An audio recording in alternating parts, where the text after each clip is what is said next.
সরকার এবং আইনশৃঙ্খলা বাহিনীর মধ্যে একটি দূরত্ব রয়েছে, যা চট্টগ্রাম বিশ্ববিদ্যালয় এবং সাবেক ভিপি নূরের ঘটনায় স্পষ্ট হয়েছে।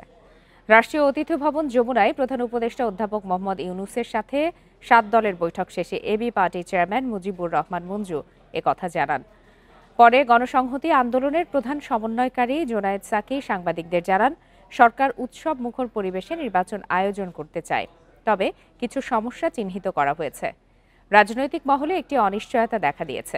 দলগুলো ও সরকারি প্রতিনিধিদের নিয়ে কমিটি গঠনের কথা বলা হয়েছে।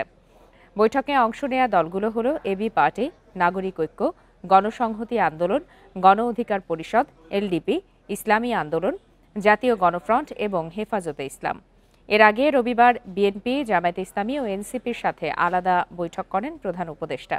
বৈঠকে বর্তমান পরিস্থিতি ও নির্বাচন নিয়ে আলোচনা হয়। এদিকে বৈঠক শেষে ব্রিফিংয়ে প্রেস সচিব জানান, নূরের ওপর হামলার ঘটনায় ১ সদস্যের বিচার বিভাগীয় তদন্ত কমিটি গঠন করা হয়েছে। এছাড়া নির্বাচন নিয়েও কথা বলেন তিনি। স্পষ্টভাবে বলেছেন, নির্বাচন ফেব্রুয়ারি মানে 2026-এর ফেব্রুয়ারির প্রথমার্ধেই অনুষ্ঠিত হবে।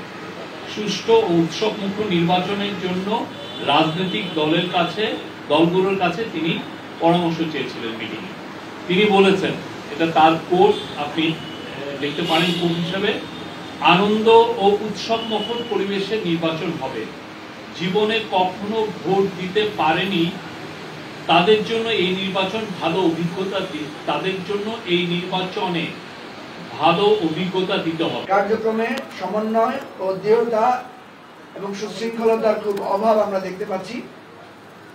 বিশেষ করে নুরুল হক নূর আহত হওয়া এবং চট্টগ্রাম বিশ্ববিদ্যালয়ে যে ঘটনা ঘটেছে, সেখানে আমরা দেখেছি যে সরকার এবং আইন শৃঙ্খলা রক্ষাকারী বাহিনীর মধ্যে এক ধরনের সমন্বয় এবং নিয়ন্ত্রণ বা কর্তৃত্বের একটা ঘাটতি আছে।